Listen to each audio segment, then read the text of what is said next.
What is up, everyone? Welcome back to the podcast. In today's episode, we're talking about 5 things I would do differently if I had to start my health and fitness journey all over again, knowing what I know today.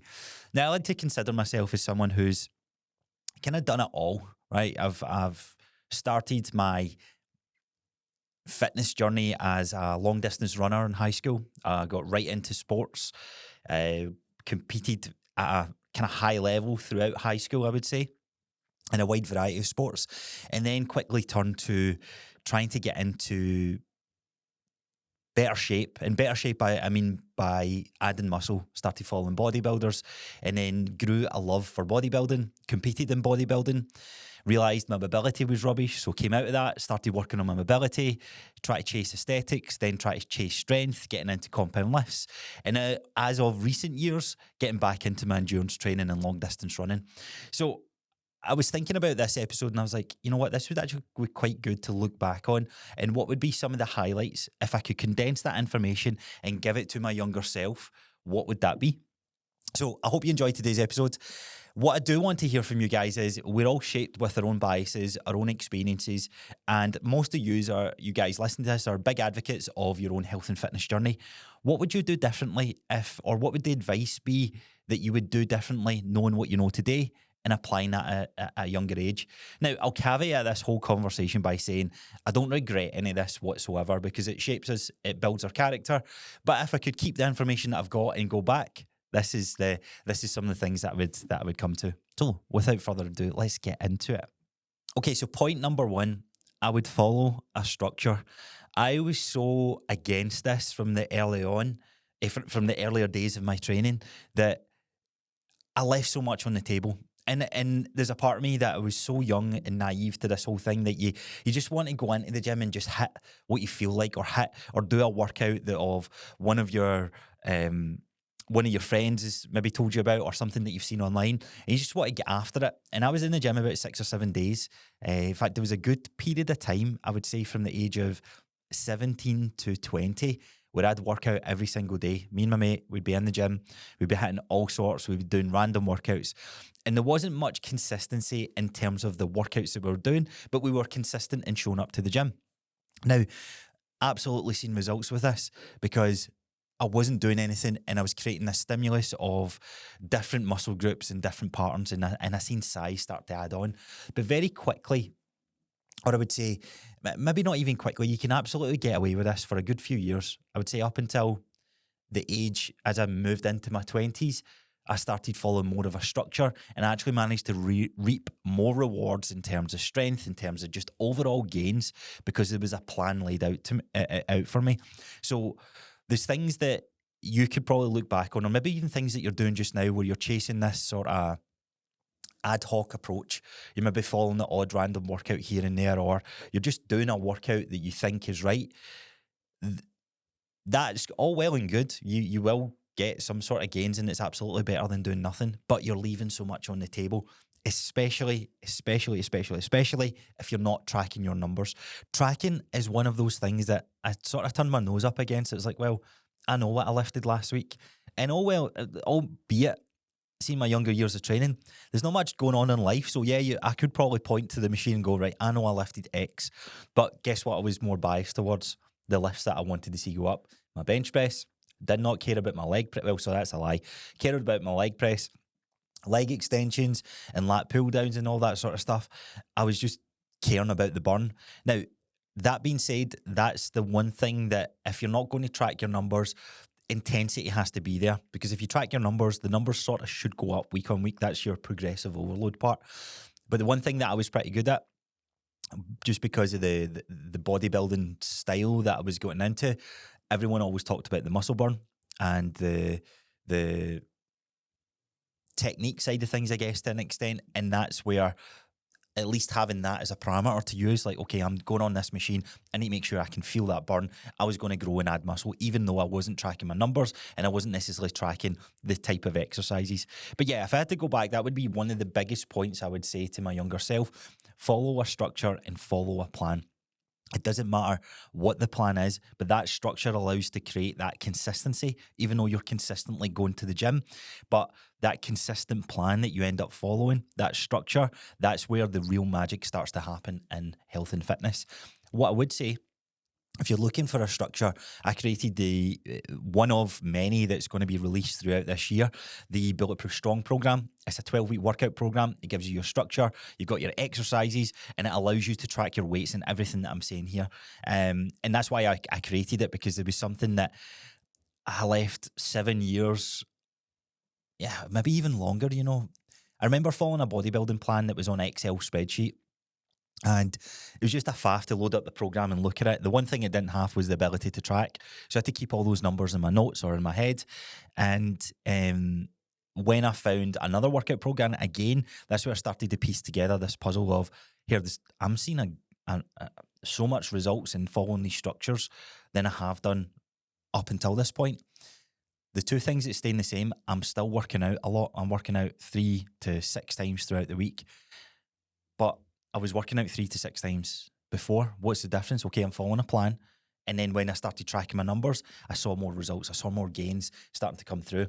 And that's why when I became a PT, I was like, you know what? I'm going to have my own program that I create, but let me get the experience of training hundreds of people first. So the first iteration of this is this Bulletproof Strong program. And I've seen great results from people message me and what they've seen. Now, the only thing is, I would say with this, if you're someone that hasn't really built up that consistency yet, so if you really struggle to string together a few weeks of just regularly going to the gym, it's probably not for you. A few people have tried the program and they've really liked the start of it, but it's got to the point where they've maybe fallen off, and it's not because the program's maybe too intense or anything like that. It's just sometimes life gets in their way, and they would actually be better spending their money on building that consistent habit, either by working with someone or getting a friend to come along with them. So if you're interested in that, I'll leave a link in the show notes below. It's like £12 per week, so it is really cheap to do, and that gives you your structure for a 3-day-a-week training program for the next 12 weeks that you'll see tremendous results for in terms of strength, in terms of power, in terms of muscle mass, and also fat loss. So that was point number 1. Let's go on to point number 2, which leads nicely on. The biggest thing I wish, and I love that this happens in today's world. This didn't necessarily happen in my era growing up. Training for strength, not just training to see how I look in front of the mirror. Now, I vividly remember a conversation between me and my friend. We started training. Shout out to the old school Aquatech gang, but in Motherwell, that was our home, that was our gym. Age of 16, 17, and I remember we were getting into bench pressing. I remember putting the Smith machine on and benching with the Smith machine. Absolute terrible idea, by the way. But anyway, as I'm benching, I realised that I've got a kind of natural gift to pressing power. But when I kind of assess where does that come from, I used to do 50 to 100 press-ups every single night from the age of 13, 14, and 100 sit-ups because I was obsessed about how I look. Now, in fairness, that then allowed me to gain a lot of strength and be very natural or have a natural gift towards pressing power. So when we started doing bench press, I remember I hit 100 kilo bench press relatively young, like 17 and a half, 18. And it felt good. And one thing I used to always say is people used to look at me and say, you don't look like someone who can bench 100 kilos. And me and my mate used to joke, like, yeah, I might not be able to fight, but I can push someone really, really hard, and at least it'll give me space to run away. And I think back to that, and I'm so surprised that I never grasped that. I needed someone in my life or a role model in my life to really say, here, you're on the right track. Just keep chasing these goals of strength, particularly in compound lifts. The only compound lift I'd done at a young age was bench press. It was just the thing that we do growing up. Deadlifting and squats. There wasn't even a deadlift platform. You used to get the old school platforms that were built into the squat racks, but they were shit, right? But deadlifting wasn't a big hype movement. Or a big hype movement. It was starting to become a thing, and I eventually got into it in my 20s. But I wish someone said to me, look, I know you're so obsessed about aesthetics, but see if you keep chasing this strength number, watch what happens to the aesthetic side of things. And I went down a path that was more bodybuilder-esque. I worked with a couple of coaches. I worked with an influencer coach, but I'll come on to that point in a second. And for me, that experience was great because I got to learn about shaping the body and sculpting the body in different ways through how I would train and what I would chase. But if I'm being brutally honest, I look back at some of those pictures and I am absolutely shredded. I'm in quote unquote incredible shape. But I kid you not, I can remember looking at those pictures at that time and picking my body apart in a way that was so unhealthy. I was looking at my arms going, oh, you're so skinny, like you're this, you're that. And I look at it and I'm like, now with the coaching eyes that I've got now, and I look back at this picture, I was like, man, you were in great shape then. Like for the age of 18, 19, 20, 21, like I see a different person in that mirror now than what I was during that time, because all it was so fixated on get my shoulders bigger, get my waist taper in, build my legs, make sure my arms are filling out, make sure my shoulders are capped, make sure my back looks good. And it's just this obsession over picking my body apart. And that's the downside of bodybuilding. And although I loved it as or I was obsessed with it and had a bit of a passion for the art of really changing your body and all that sort of stuff, it didn't really mean that much more to me, because the rewards that I then later find was health and fitness. The gym is completely missold to about try to look a certain way. There's actually so much more benefits to just improving our quality of life. And that's when I then shifted into putting that barbell on my back. I never forget this. It was it's now a David Lloyd's in Hamilton. It used to be the Sporter, and then it was a Virgin Active. And I remember when on Virgin Active, and again, me and my mate, we'd built up some size, so I was pretty juicy, and messed about with anabolic steroids at this time, again with the obsession of chasing my dream physique, or chasing someone else's dream physique, should I say. I used to always look up to the bodybuilding space, go, I want to look like that, but it was never my own. And this is one of the most pivotal parts of my own journey, where I had size. Anytime we'd went out and met friends from school, they were like, fucking hell, look at the size of you and that sort of stuff. And albeit I was taking the steroids and that sort of stuff, I wasn't abusing them. I was very inconsistent with the dosage and that sort of stuff. And then eventually leading to coming off them. But going into my bodybuilding show, it was one thing I wanted to do, because I gained so much mass and I got so big, because the rules are that you eat more food, you eat in a surplus, you train hard, you gain muscle. I took that to the extreme. Rather than just eating 500 to maybe 750 calories more than my diet, I was 3,000. I wasn't even tracking my food. I was just, I'm going to eat until I'm bursting every single meal. And that then caught up with me. So eventually come off the anabolics. It didn't feel good in it. I took a promotion in work that led me in a higher leadership role, managing a team, very stressful. My body was breaking down in terms of like acne, which I thought was because of the anabolics. Turns out it was actually more of a stress response. But that's why I came off, and I was like, you know what, I'm going to do a bodybuilding show. One thing I always had on my radar to do, let me do it. And this was my training up until 22, 23. But back to going into that Virgin Active, I'll never forget going in there and I start hearing that like squats is a good movement to do. The only squatting pattern I'd done at this point in my life of 7 years of training was leg press, right? That's the only time I took that joint through its full range of motion. And I start seeing some information and start seeing people squatting. So that'd be quite cool to do. Went into a free weight rack, tried to get the bar on my back, and I couldn't do it.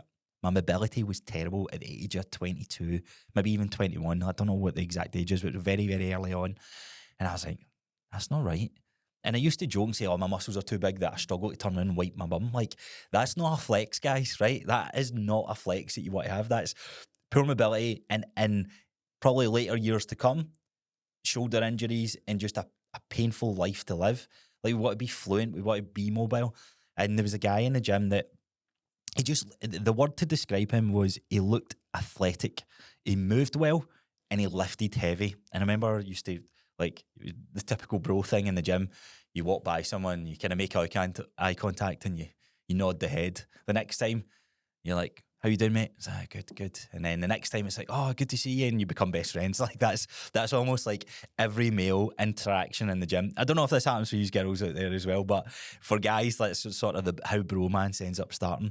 And he used to speak to me about these different drills and mobility drills. And that was the first time I heard mobility. And I found a podcast that spoke about it. And I started doing these drills. And I really struggled with my ankle mobility. I struggled to squat low.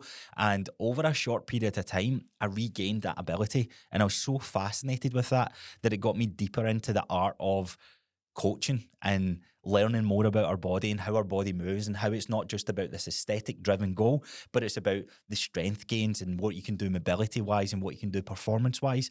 And I have to say that is one of the most impactful points that I've taken away in my whole training career. And as a coach, that what I pass down, it doesn't matter where you are in your fitness journey just now, like honestly, if you're so fixated on that aesthetic side of things, take a step back and look at some other areas that you can maybe try and improve on, focus on that for a period of time and look what ends up happening. So there's a funny like quote or perception to think about here that regardless of the PR, unless it's like a crazy, crazy big PR, nobody really claps when you hit that deadlift PR or your squat PR. But you know internally how good that feeling is. If anyone has hit a PB on a number, on a weight, on an exercise that they've never done before, and you do it, oh man, that feels so good. And see, when you've got a six-pack or you focus on, like personally coming from being shredded, that, I'm not going to lie to you, that felt amazing, but it was all external validation. And that external validation stops at some point. Like, you're more than whatever it is that your body is. And when that dips, it then becomes like, oh, am I not shredded enough? Do I need to get more shredded? But you cannot, I kid you not, you cannot beat that feeling of when you get that lift, when you move the weight, when you get into that performance side of things. For me, it feels really, really good. And for a lot of people, it does as well. It doesn't mean you have to give up on your aesthetic goals. It just means like shifting the focus, not always entirely relying on that side of things. And the last point I'm going to say in this to hit this home, body confidence in my body image was very distorted. And I had a real big problem with this for up until I got married. And the reason I say up until I get married is because throughout that, it was constant worrying, constant, like every time I took my top off, I was self-conscious, even though I was jacked, like I looked great. Like from the population of the world, I was in that 1%, but my mindset on bodybuilding Dale and health and fitness Dale, who has regularly training, was so distorted, it was so different. And it was time and time again of really, really working on this. And don't get me wrong, it still kind of creeps into my life today, but I've got a better handle on it. And I attribute to conquering that body image issue down to how I train. Because I became a PT, I started training 3 times a week because that was a kind of healthy amount. I started doing full body style of training as well, so I wasn't spending too much time in the gym focused on body part training, and it was compound lifts. And through that time, what that allowed me to do was build, 1, arguably a better physique, 2, a stronger physique, a more mobile physique, and a more powerful physique. And then the last point on this was I then decided I was going to go into a quote-unquote cut. I've told this story before in the podcast, and one of my clients said to me, "It's like, I saw you threw up that picture, and I was lean, I looked pretty good, I was in great shape." And they said to me, "Why are you trying to get even more shredded?" And it allowed me to step back that time. It's like, wow, that's my insecurities that's driving that 8-week challenge, or that's my insecurities that's driving that challenge to get even more peeled. Am I happy and content with how I look? Yes. Am I eating? I'm not on a diet. I'm not in a surplus calories. I'm in a very healthy maintenance state of calories. So I've got my energy and I'm sleeping well and all this sort of stuff. So there's tons of green ticks in my life, and it kind of got me to realize, it's like, shit, it's actually, this is what it's about. It's about this feeling, not necessarily the look. The look is a byproduct of me feeling this great. And I remember going on that honeymoon. Me and Jill went to Mexico, and it was the first time that, albeit I would still catch myself looking in the mirror, not that I didn't care how I looked, I was just confident in how I looked. And arguably it was smaller and not as lean than what I was in the past, but it didn't matter. It honestly didn't matter. So take whatever you will away from that point, but I wanted to get that across because it was something that I had to reflect on. I was like, you know what, that is a massive part. Okay, point number 3. This one hits home for me because not that I was scammed. It's just the world that we live in today. Stop copying influencers' workouts and start learning about your own body. As I said, this kind of leans over from that last point there where I started to learn what worked for me. I followed a bunch of workout programs. I kid you not, I spent well over £10,000 in different workout programs throughout the years, which is why I created my own. to try and get some of that money back. I'm only kidding. But because I do have a vast amount of experience from the good, the bad, the ugly, and the great. So what I will caveat this with is every single workout program I followed, I saw results, I saw gains, and I learned something from it, right? That was the most important thing for me.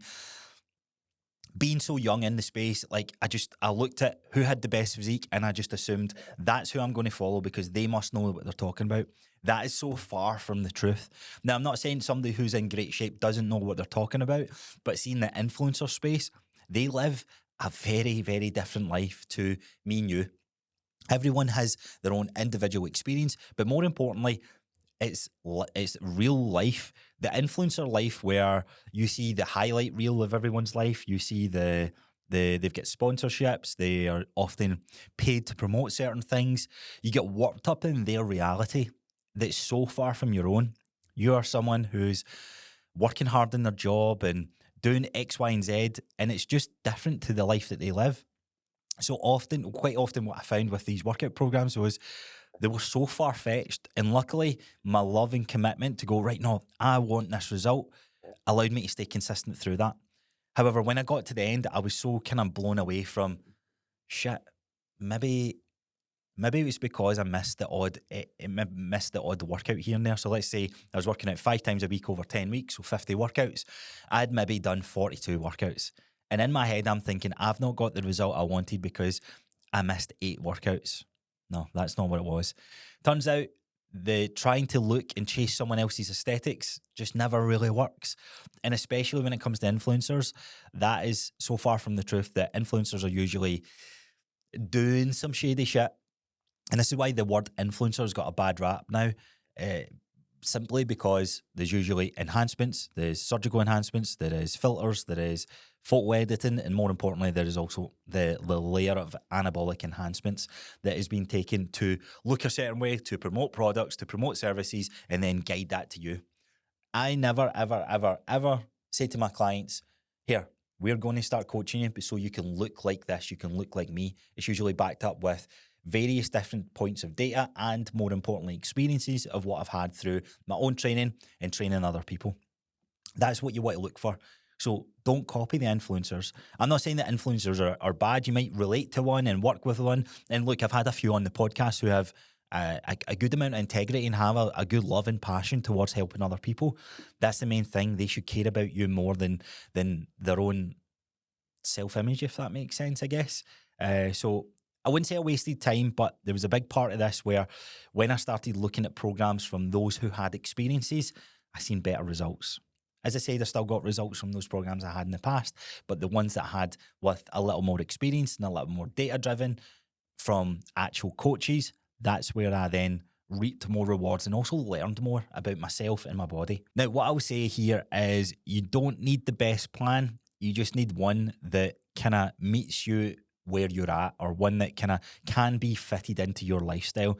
Sometimes, depending on your lifestyle, if you're someone who's sitting overweight and or maybe even underweight, and you're in that position where you can't string a couple of workouts together, it's like maybe you do need to sacrifice something to try and get to that point. But more often than not, if you're someone who's regularly working out, it's not about trying to do more. It's about trying to find the right program that inserts into your life. And that's why one of the first iterations of the program that I done was 3 days a week. 3 days a week was so pivotal in my own journey for my own workout programs that I was like, I'm going to lose muscle if I follow this.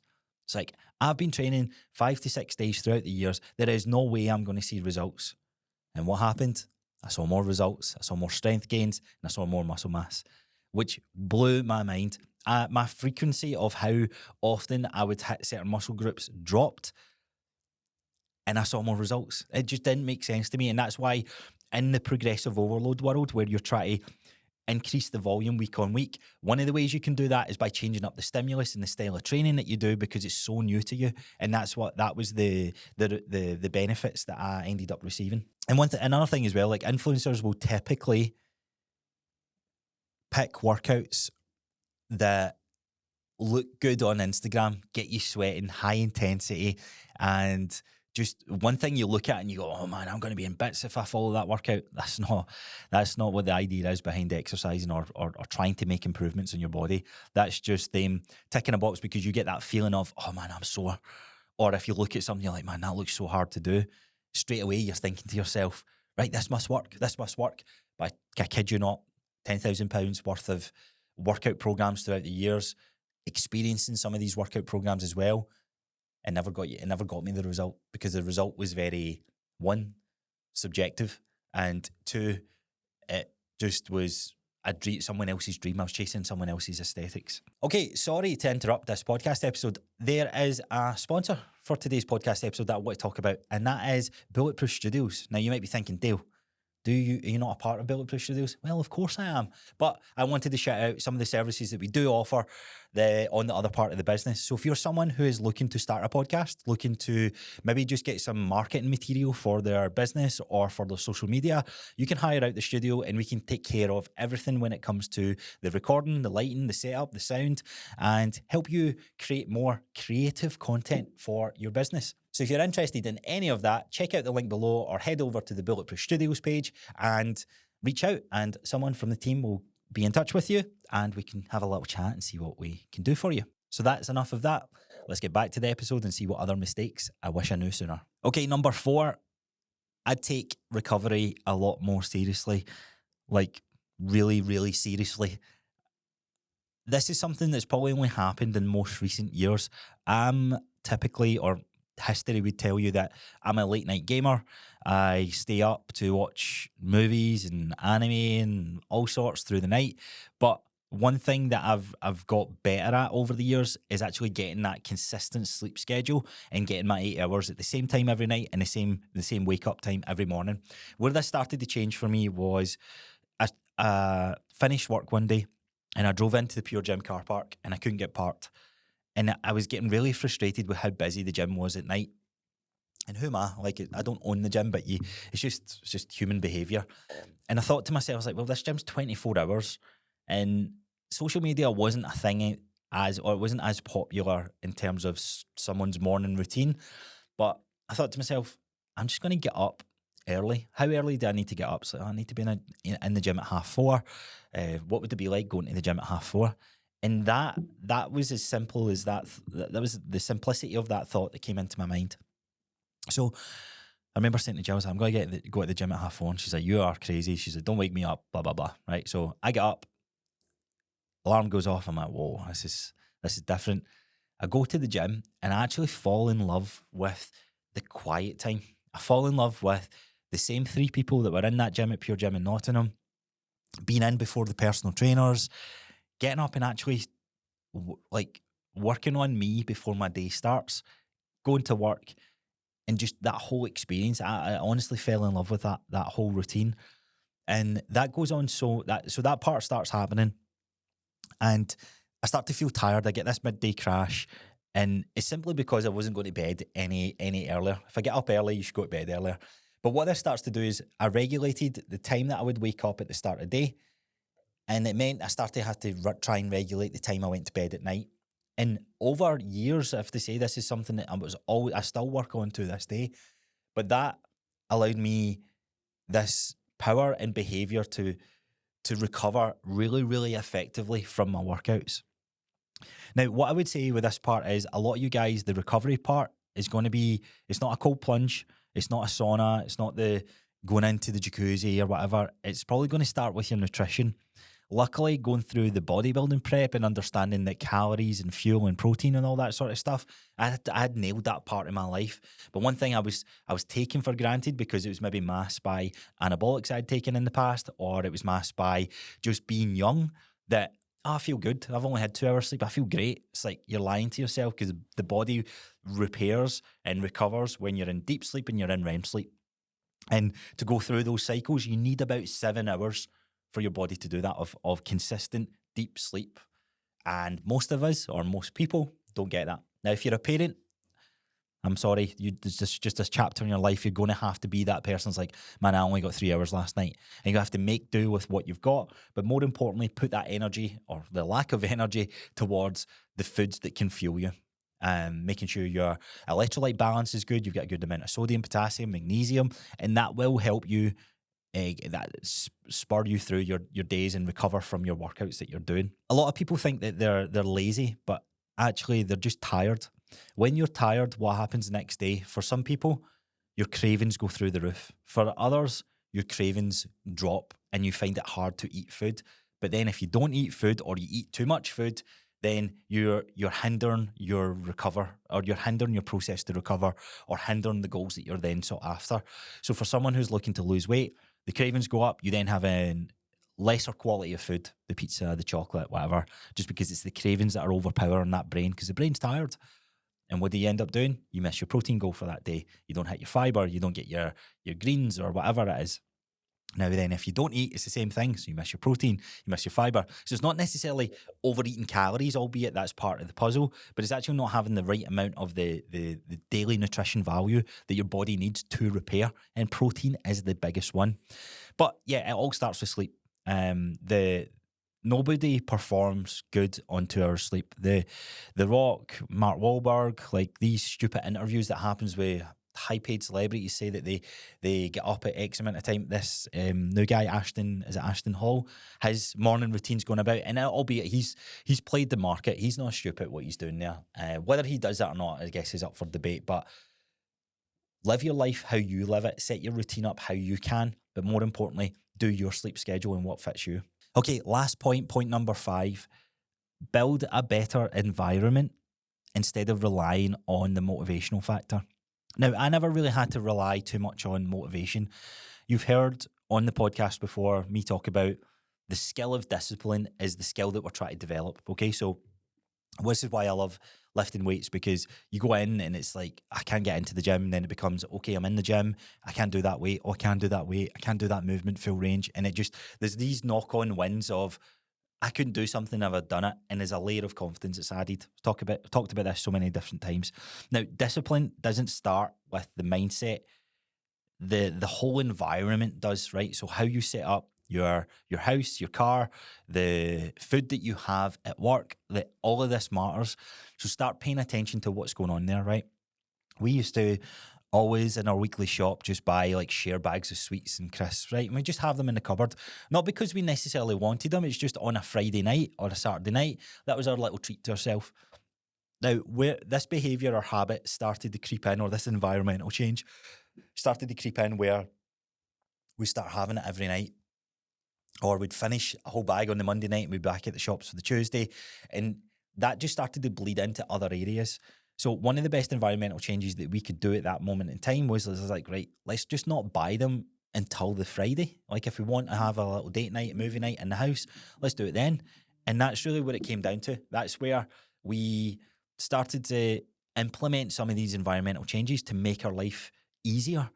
Another thing, getting up in the morning, setting my clothes out the night before, because there was mornings where I woke up and I was like, oh man, I can't really be bothered getting out of bed. So it was like, right, if there's a part of it done, then it's going to make me do it. Putting my phone out in the hall. That is one thing I've done in recent years, putting my phone at the end of the bed. I need to stand up to get in the morning, and then I'm faced with a decision. Am I going to go back to that bed? That's where the discipline is then allowed to build. Or that's when I think I said that right. So yeah, I just thought I had to be more motivated and I had to work on this skill of discipline. But your environment is so powerful in terms of how you set that up. Drinking water, make sure there's a glass of water in the fridge, ready to go. Like pouring it doesn't take a lot of time, but if it's already pre-made, you're going to have it. Meal prepping, that's another thing. There's so many different things that are environment that we just leave up to chance. And if you truly want to see success on your health and fitness journey, look at what you can control in that environment to make your life easier. And this is the one thing that I would say is probably like, it's like shortcuts, isn't it? So if you're constantly falling off, check your setup, check your environment, because that's where you're going to see that it's not your willpower that's the problem, it's the environment.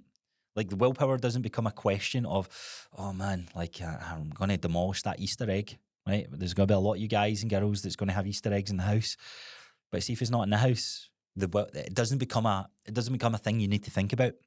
And I'm not saying you need to bin everything or not enjoy the luxuries of chocolate and all this sort of stuff, but it truly matters in like, right, what is it you're going after? Easter's one little chapter of the 365 days throughout the year. So think about it. Think about what's different things that you can do, because once you change your environment, that discipline, the willpower, the motivation gets easier. So that's a wrap for today's podcast. Look, I'm glad I made these mistakes when I did. and now that I know better. But the whole point of this episode is to communicate that on to you, pass that down to another generation, and just a wider scope of people who are on their health and fitness journey.